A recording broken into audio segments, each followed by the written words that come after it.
All right.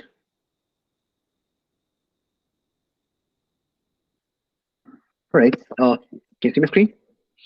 Yep. Cool. Hey, hello everyone. My name is Vignesh, and I'm truly super excited to be here talking about developing the right mindset for product success. So, before I get into it, probably I'll explain why this topic. Right. The logic behind choosing this topic was pretty simple. Today, you go out to the internet and you can find thousands of courses that teach you the hard skills that is required to be a successful product manager. According to me, while hard skills are important, soft skills, or rather the mindset, is equally important for building a successful product. But sadly, that is not spoken enough. While for the next 30, 40 minutes, what I'm going to do is I'm going to go through my learnings of what mindset mean to me and why mindset is important for building a successful product. So before we get started, I'll take a minute to introduce myself. So my name is Vignesh, as Dinesh mentioned. I work as a senior PM at a company called Guidewire, which is based out of Dublin. I grew up mostly in and around Coimbatore, and I did my undergrad there. I spent a few years working in India in different engineering and product roles. Then I moved to my master's in business analytics and joined Guidewire after. So I'm super passionate about building and scaling digital products and startups. Outside work, I love to travel, and I'm also an amateur cook. So we'll do a different session to share my cooking recipes as well at some point. Feel free to connect with me in LinkedIn. I've got a link to my profile there, or you can also search for Vignesh Suresh and Vignesh Suresh, and you will probably find me easily. All right, now let's get into the topic. Let's start by debunking some myths about product management. If I ask you today, who is a product manager, or rather, what skills must a product manager hold? I'm sure I get various different responses, ranging from tech expertise, design skills, and MBA, data skills, so on and so forth. While everything is right or sounds right, how can someone hold all possible skills to be successful? Or rather, should a PM hold all these skills to be successful? Let's find out. Well, I would like to take a analogy of a kaleidoscope here. So everybody of us at some point of life would have used kaleidoscope, right? So different elements shape up differently to create beautiful patterns. So product management is also a kaleidoscopic experience, according to me, because it combines diverse skills and perspectives to produce the beautiful product that everyone is making today. So the beauty of product management lies in finding the right balance between strategy, design, technology, and customer or consumer insights. Like a kaleidoscope, I believe product management invites us to create unique success patterns by developing right skills to build a successful product.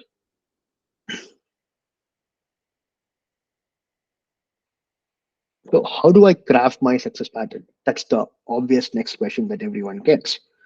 The actual skill requirements for a product manager may vary depending on many factors, right? Such as company's vision, the nature of the product that you're working, the organization's culture, the problem that you're solving, industry demands, so on and so forth. What truly matters is a combination of different skills and a passion for delivering value to users.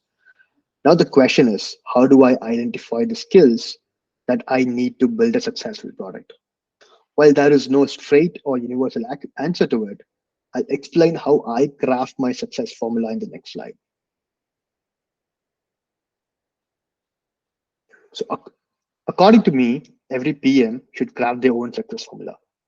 Could be picking and learning the right skills you need to be successful, or and developing the right mindset. Interestingly, the hard skill requirements might change from role to role. For example, UX skills might be critical for a design PM, programming skills might be critical for a tech PM, but the soft skills, or rather the mindset, would be a common denominator for all the product managers. Remember, crafting a success formula is a vicious cycle. To be successful, one should craft a success formula, adopt it, grow in the space, and then change it and repeat it.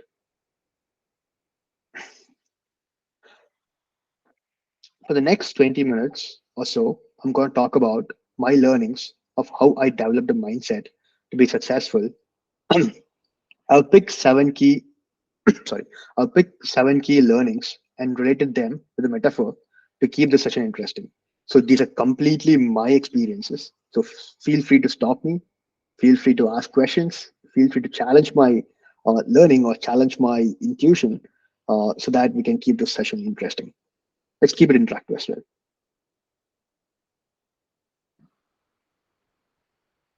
So my first learning, let's begin with it. A product manager should be a sorry, a product manager should be a compassionate navigator. What do I mean by this? We hear about customer centric success, customer obsession, or probably product manager management 101. Keeping your customers first is the most critical aspect of building a successful product, according to me. I've seen many PMs making these mistakes. They grow in a product space, understand the problem well, and they start slowly to move away from the customers. The problem here is customers' problems change, and the challenges they face change, but your understanding of your customers might have not changed. So it's important to stay with your customers always, build a relationship, and try to build products in a customer centric way. The other mistake PMs make is staying very close to the customers. They also take solutions from the customers. We've been there, right? So remember, a customer might be your best source of problem statement, but not solutions. So I would like to quote probably Henry Ford here when he said, if I asked a customer, if I asked my people or customer what they wanted, they would have said faster horses and nobody would have said a car. So you always look for problems with customers, ideate your solutions, solve the problem with your solution, and always stay close to the customers and build product for customers. That's my first learning.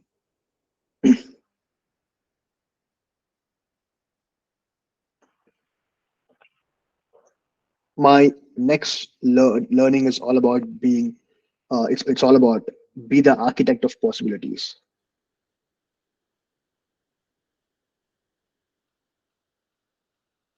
What do I mean by this? Product management involves building bridges to innovation, where the product managers connect various ideas, people, and innovation to drive impactful and forward-thinking solutions. A common mistake I see PMs making here is that they fail to connect ideas with people and hence they fail with innovation. Often the failure of a product is because of innovation that does not meet or match the right user needs. I'm sure everyone would have used Amazon Prime at some point, right? Amazon Prime transformed the way people shop and consume media by offering a comprehensive subscription service. We all know that. Amazon successfully bridged up the gap between the online retail, entertainment, and customer convenience, creating a seamless and integrated experience for users. The success can be attributed uh, by its ability to connect various aspects of customer experience while keeping the innovation in the right direction. Right. On the other hand, Juicero serves as an example of a failed product that struggled to build bridges effectively. Not sure how many of you would have heard Juicero here. So it's an American company that manufactured expensive smart juicers. The company also sold pre-chopped fruits on a subscription basis. Despite its initial hype and promises of fresh and convenient juice, Juicero failed to deliver value to its customer. The product's proprietary juice packs and expensive juicing machines limited accessibility and failed to bridge the gap between customer needs, practicality, and affordability. As product managers, we need to connect different teams, stakeholders, perspectives to foster collaboration, exchange ideas, and drive innovation. By building by being the bridges to the innovation, we can unlock new possibilities, create impactful solution, and drive success for our products and hence change people's life. That's my learning number two. Feel free to stop me at any point if you have any questions. If you think what I'm presenting or what I'm showing as an example probably doesn't make sense to you, challenge me. If you have any better examples, feel free to put in as well. I have a question, Vignesh, if I may. Sure, go ahead. Yeah, you just mentioned that sometimes you deliver or ideate solutions that might not, bridge the gap between the user needs, right? So, Right. according to you, typically what should be the structure of the flow? Let's say you have done a user research, both Hmm. qualitative and quantitative, and you have got some paid points, right? Right. In the entire user funnel. Let's suppose that. So, when the ideation starts, how does the flow look like? Like, okay, these are the problems, and according to the prioritization, you need to resolve this problem per se in the user funnel. Right. From the point that you have figured out the problem, what is the process? Like how do you follow at your own company? Like from ideation to design to engineering and everything to validation. Okay, so I'll give you my example. How do I do it, right? So as you said, like you go out and figure out what is the problem, and you know which problem should be solved first. Assuming that is done, so you have a list of problems that needs to be solved, and then everybody has their own way to prioritize stuff, right? Like some people might be more bookish, they might use rice method, they might use $100 technique to get the priorities right. So once I have a list of prioritize problems, the next thing that I do is go to my ideation board, right? Like so, I kind of hesitate to come up with one solution for a problem. I am someone who likes to have options. So once I have figured out a problem, I come up with multiple options or features to solve the problem. So once I have a list of options, then which I work with my architects and engineering team to come up with an options.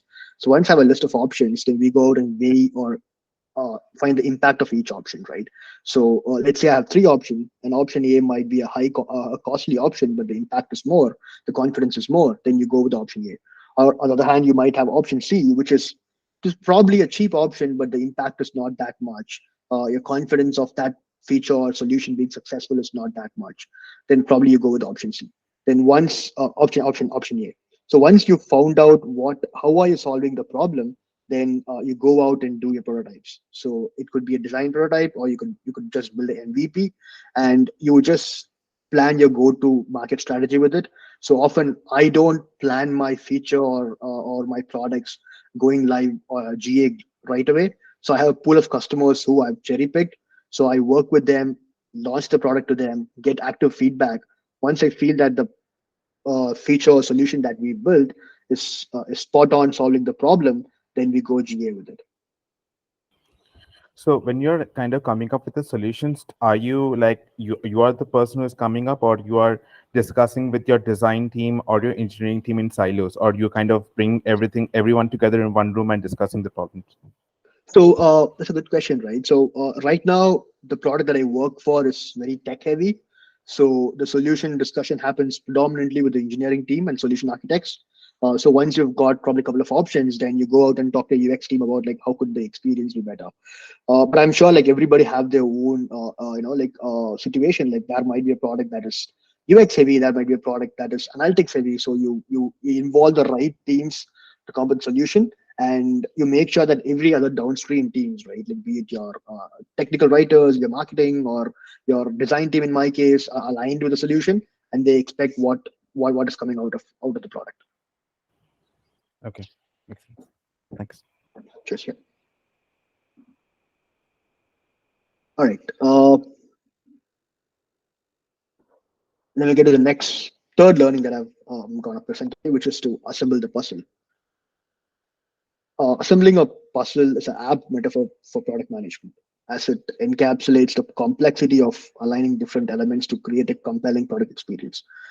Just like a puzzle requires careful planning and attention to detail, product managers should strategically consider how each component contributes to the overall picture. In the case of successful products like Apple's AppPod, they effectively fit the puzzle pieces together, creating a seamless and delightful experience for users. Apple meticulously designed every aspect from wireless technology to the sleek design and intuitive user experience, resulting in a product that resonated with all the customers. On the other hand, Google Glass failed to build the puzzle effectively. While the concept was innovative, the puzzle pieces didn't fit seamlessly, leading to limited consumer adoption and eventual disconnection. Right? Issues such as limited functionality, privacy concerns, and lack of compelling use cases prevented the puzzle from coming together in a cohesive manner for the Google Glass. As product managers, it is crucial for us to approach product development with a puzzle assembling mindset. We must carefully consider each aspect of product from functioning to design, user experiences, and value proposition, ensuring that all pieces of the puzzle fit together seamlessly. By focusing on assembling a complete and satisfying product experiences, can drive customer adoption, satisfaction, and long-term success. That's my learning three.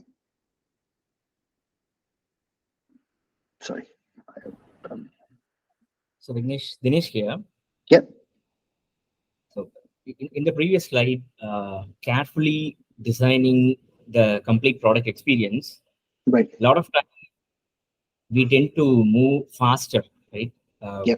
Yeah. if it is a new product, we have to launch the MVP first. We tell about fail fast. Hmm. What is your takeaway, or what is your feedback on that? How to balance that thing? Maybe one you have faced. Right. So I think so fail fast is something that Facebook came up, I guess.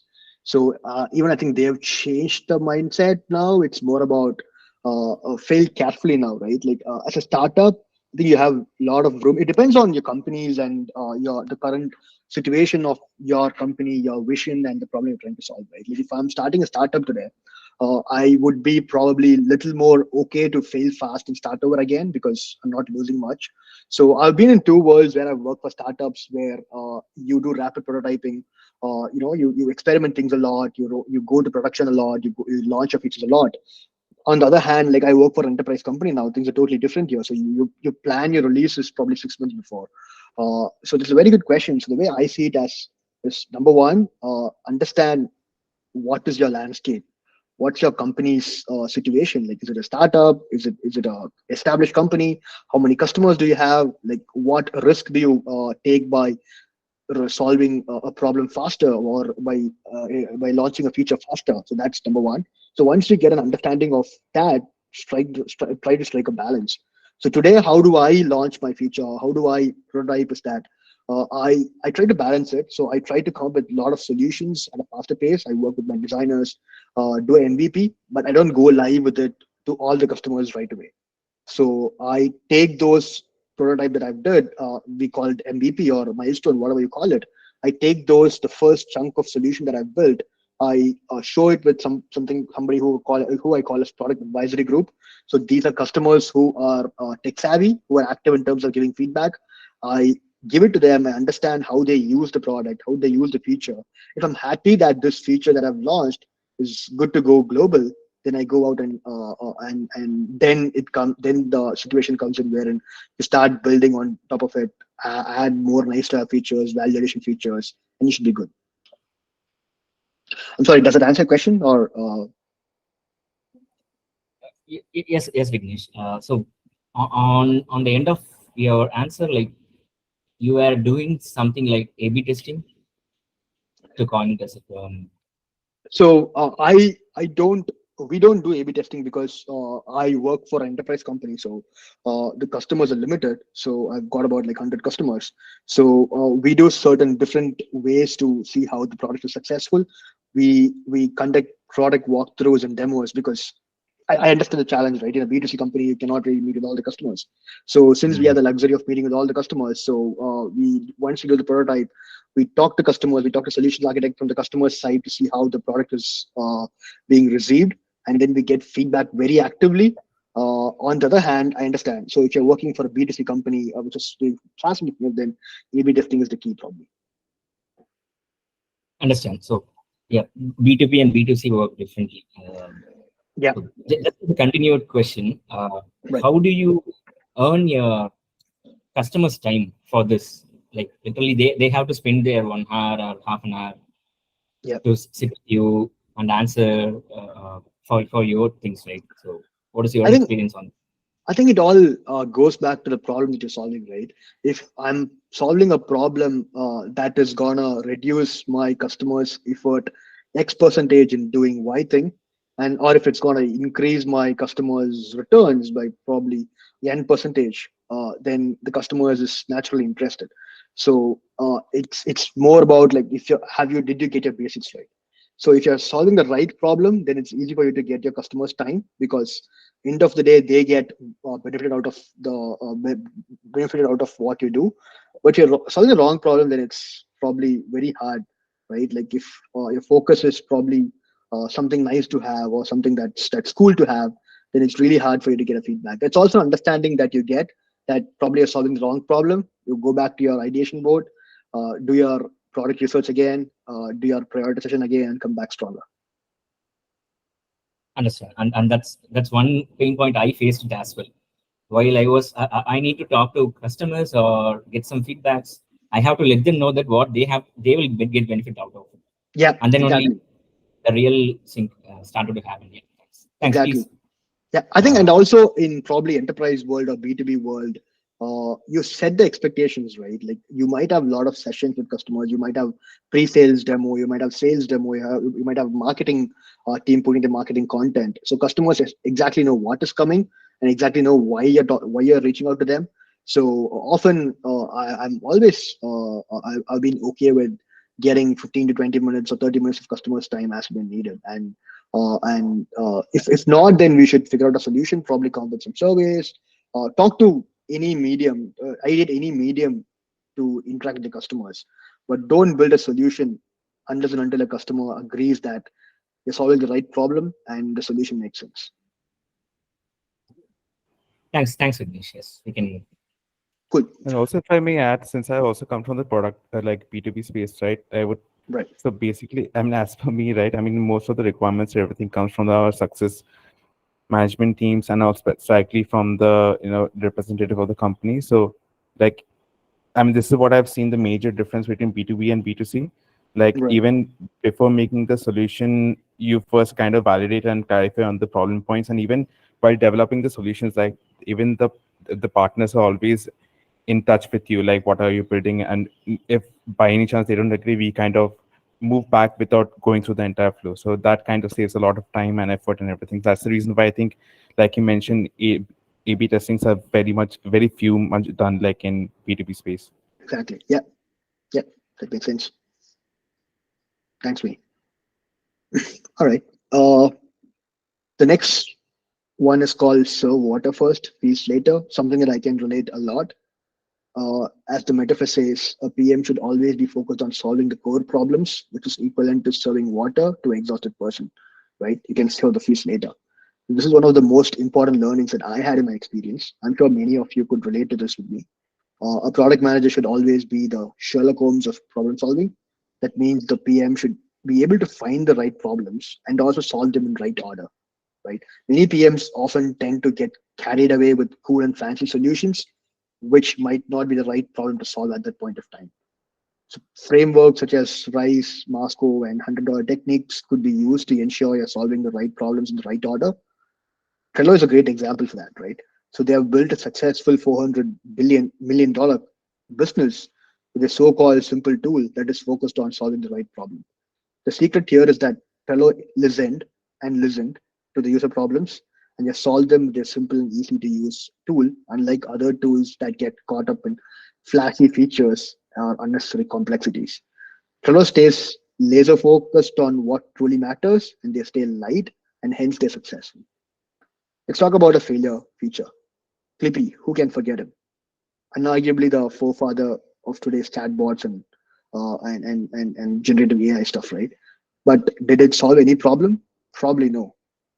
Clippy aimed to assist user with tasks, but ultimately fell short in its problem-solving approach. Clippy's biggest issue was that it was intrusive, often interrupting workflows and distracting users from their tasks. While the intention was to provide helpful suggestions and support, Clippy often became more of a hindrance than a aid. Users found the animated assistant annoying, and its suggested suggestions were often irrelevant or poorly timed. This example demonstrates the importance of understanding the user needs and ensuring that we solve the right problem in the right order and build up right solutions to match user expectations. That's my that was my fourth learning. Moving on to the fifth one, which I call it as learn to race the marathon. So Jeff Bezos once said, "One day Amazon will fail, but our job is to delay it as long as possible." Every company will fail, right? Running a successful company or a product, it's like running a marathon. We all know there will be a day when things fall out and we fail, but our job as PM is to delay it as long as possible. A classic example of doing it successfully for years is Google. Right from the day they launched their search product, Google has possessed a strong product management discipline focused on staying true to their vision, solving user problems at scale, and keeping innovation pointed in the right direction. Even today, how Google challenges the generative AI era proves us the discipline, momentum, and endurance the company has. A classic example of losing the momentum and endurance would be BlackBerry, a company that dominated the mobile phone market with state-of-art security and privacy features is dead today. The only reason is that it failed to innovate and understand the changing user needs, and and hence it's failed the marathon.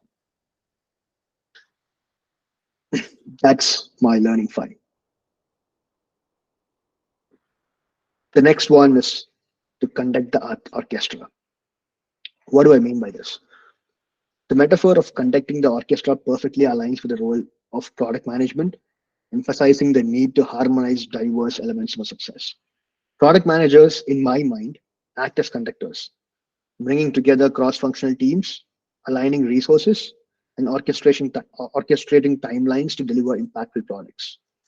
Adobe's Creative Cloud is an example of the success of conducting the orchestra in a product management. By integrating various creative tools into comprehensive cloud-based suite, Adobe transformed the Creative Cloud workflow and enabled seamless collaboration between its products. Adobe's ability to harmonize different creative disciplines into a unified platform played a crucial role in its success. On the other hand, Yahoo serves as an example of a failed product that struggled to conduct the orchestra effectively. Despite its early success, Yahoo failed to adapt to changing market dynamics and faced challenges in providing a user experience across its diverse product offerings. Yahoo's inability to harmonize its various services and stay relevant to that day's world, the face of competition, led to its decline. As product managers, we must strive to conduct the orchestra effectively. We need to align different teams, resources, and timelines to deliver cohesive and impactful products.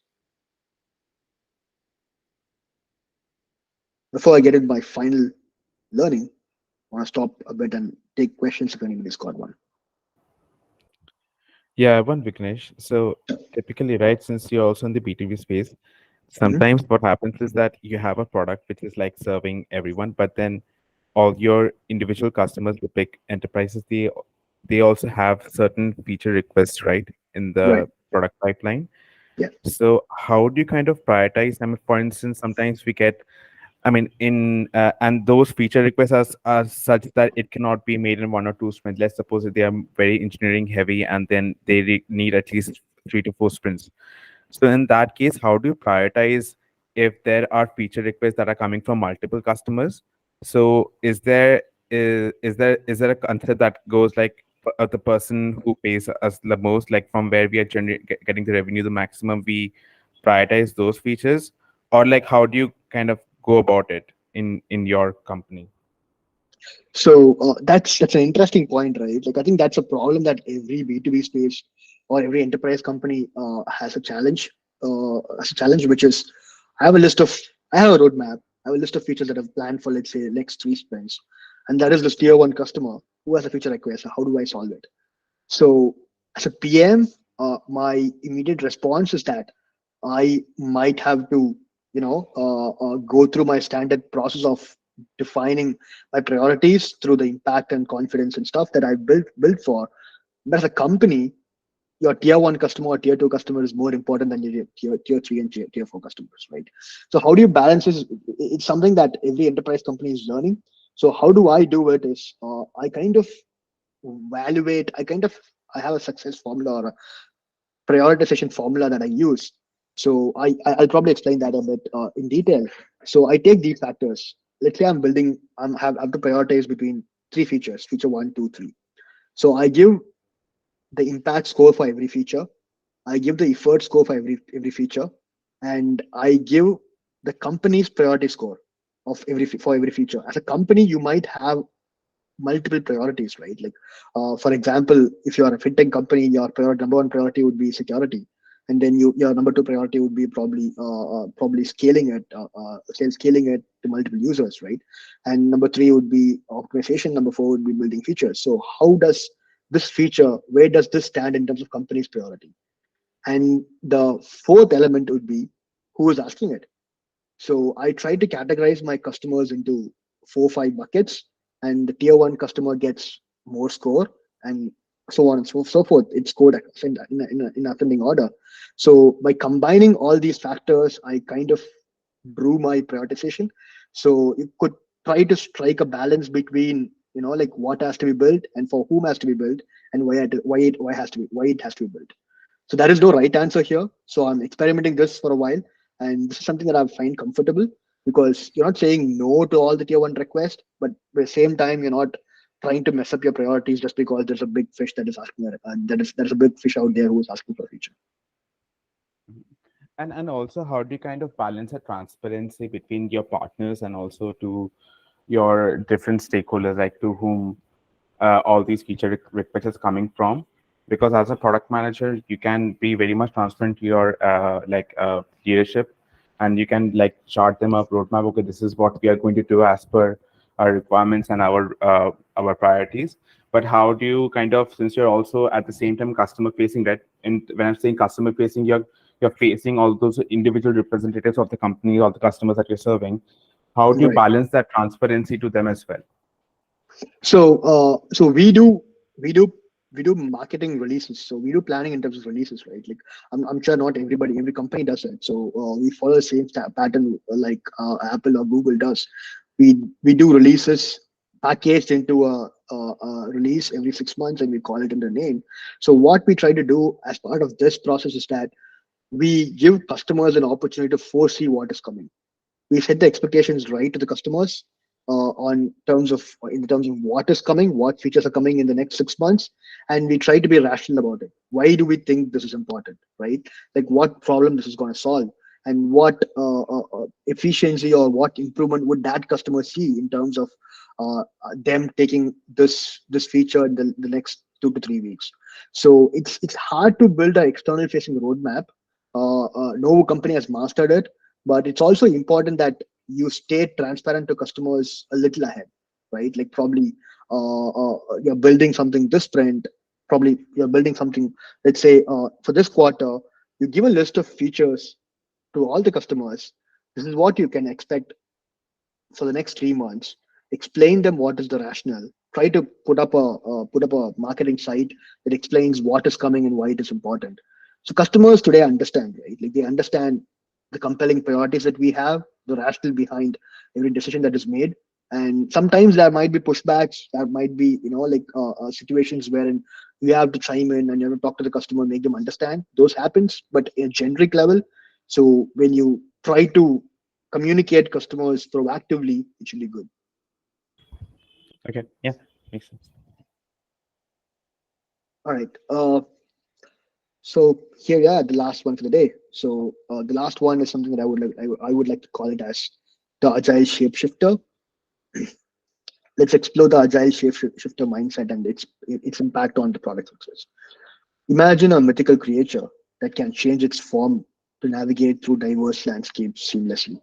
This metaphor represents the agile shapeshifter mindset. The product manager's ability to adopt and evolve their approach in response to changing the market dynamics and user needs is super critical. Once a PM is successful in building a successful product, often we fail to stay key on the moving trends, changes in the market, and also the competitive landscape. Let's start with a good example. Everybody likes Netflix's content and personalized recommendations, right? Much like an agile shapeshifter mindset, to adjust its form, Netflix transformed the streaming industry by harnessing the data and algorithms to provide personalized content recommendation. They recognize the problem of users struggling to discover relevant content from their vast library by continuously iterating and refining its recommendation engine. Netflix created a dynamic and highly personalized user experiences. The ability to adopt the product based on user preferences and viewing behavior allowed them to stay ahead in the competitive market. For a bad example or a failed product, let's take Snapchat's redesign. There is a backlash, right? Just as an agile shapeshifter transformation can go bad, Snapchat's redesign faced significant backlash. The redesign aimed to enhance user engagement and attract a broader audience. However, the users found the interface confusing and disintuitive, causing a decline in user satisfaction. The problem solving approach failed to consider the familiarity and habits of existing users, leading to negative consequences. This example highlights the importance of carefully considering user feedback and changing the product strategy as and when needed. The takeaway is that adopting the agile shapeshifter mindset is crucial for product success in a rapidly changing landscape. Like an agile shapeshifter adapting to different environments, product management managers must remain responsive to market demands and continuously evolve their product. With that, I'll just leave you with three takeaways. Number one, craft your own success formula. While there is no one size fits all formula for success, you have you have the opportunity to craft your own success pattern. Consider your unique strength, aspirations, and the specific context in which you operate. By combining the right mindset, the necessary skills, you can develop your own approach to product management that leads to meaningful outcomes. Number two, the myth that product managers need specific hard skills, such as technical expertise, design skills, or an MBA, is not universally true. Pick and learn the right hard skills. The actual skills needed for success depends on factors such as the role, the domain, the culture, the vision of the company. It's essential to assess the specific requirements of your role and industry and focus on developing the right skills that align with your product vision and goals. Last but not least, last but not least, mindset is the foundation. Mindset forms the foundation of product management, influencing how we approach challenges, collaborate with teams, and drive innovation. By cultivating a growth mindset and embracing curiosity, adaptability, and resilience, we can navigate the complexities of product management and overcome obstacles with a positive and solution oriented mindset. With that, thank you so much for the time. I hope this session was valuable. Let's open the floor for questions and discussions.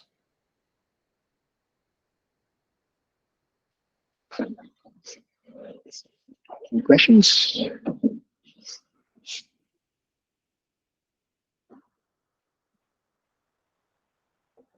Hey, Vignesh, this is Sangeet.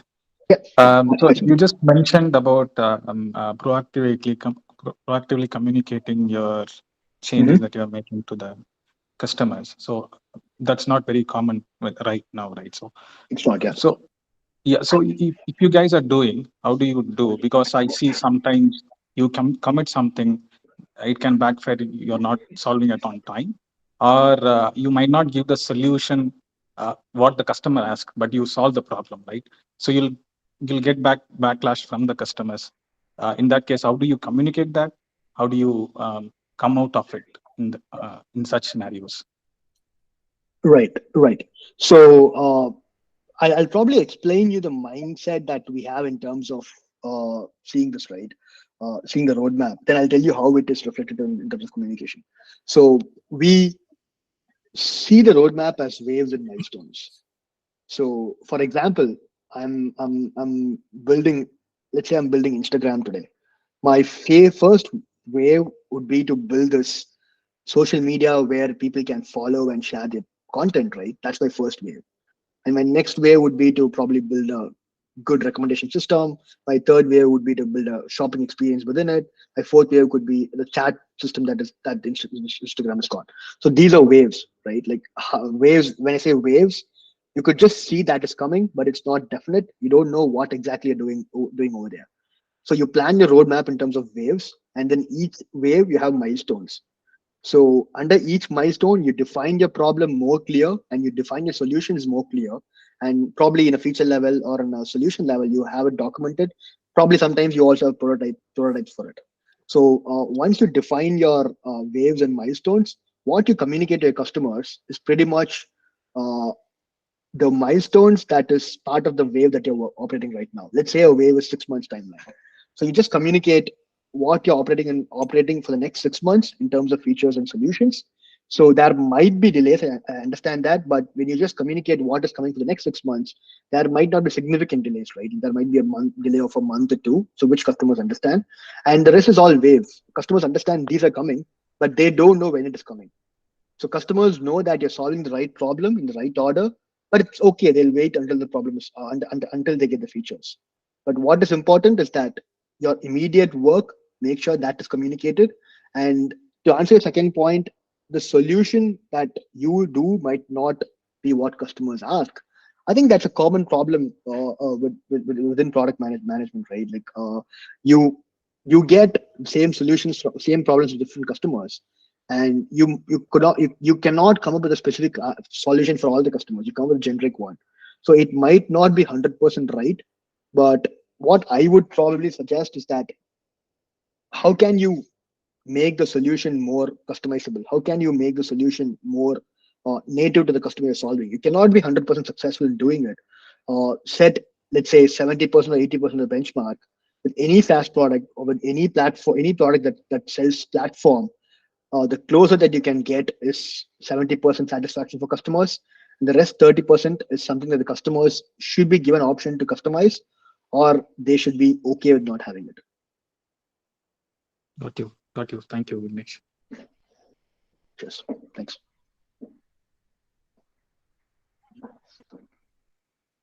All right. Any other questions?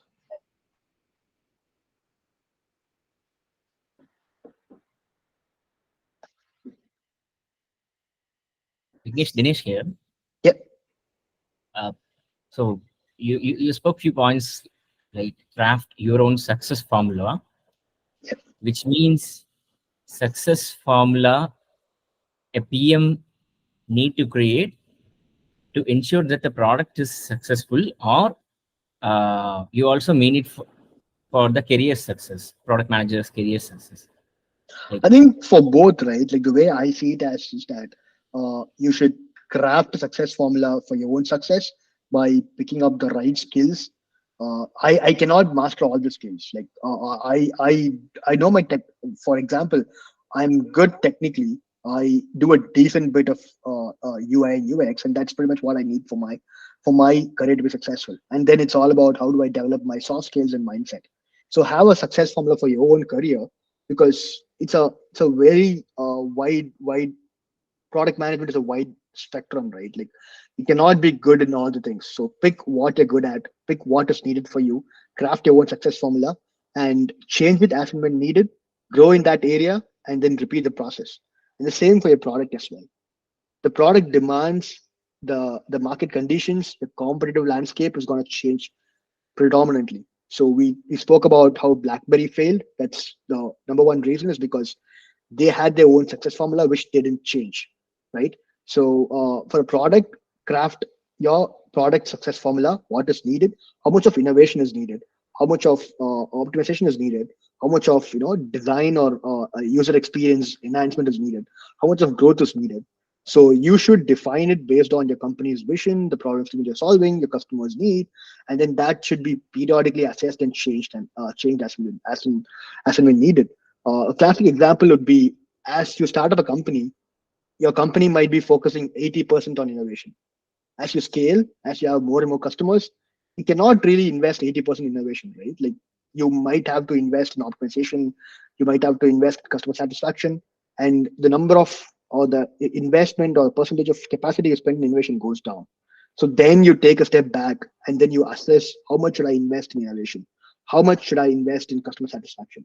So that's a constant learning, constant process that you should probably incorporate into your mindset, that should happen as and when needed. get it. And another continued question, which is related to scaling as well. When when a product grows towards satisfying more customers, then there comes into picture more product managers. Each and every submodule will get a product manager, right? Right. In that case, maybe if, what's your experience on that kind of? Um, you told that the success formula has to be redesigned at some point, right? Maybe one product manager might think one, but not other Right. product managers, right? So how does the synergy happens in your work experience? I think it's more of an organizational problem. How do you handle it? Do you want to scale your org horizontally or vertically? So my takeaway would be that scale your org vertically. You have one org unit that is solving one particular business problem, right? So the way I see it, as you have an business unit, the business unit might have multiple product managers, but the business unit would have a common vision, common mission, and they have common OKRs. So when you have common OKRs, then probably each product manager can own a OKR KPI. So when you start owning a KPI, then it's just within the realm of that KPI you're operating. Then you have the luxury to define your own success formula to be successful with the KPI. So I know it has a lot to do with how your organization is defined and structured. If you don't have a right space or right culture within your organization, it's going to be difficult to navigate these challenges. But I think in an ideal world, if your organization is structured properly in terms of what I mentioned, I think you still have room for crafting your success formula and being successful.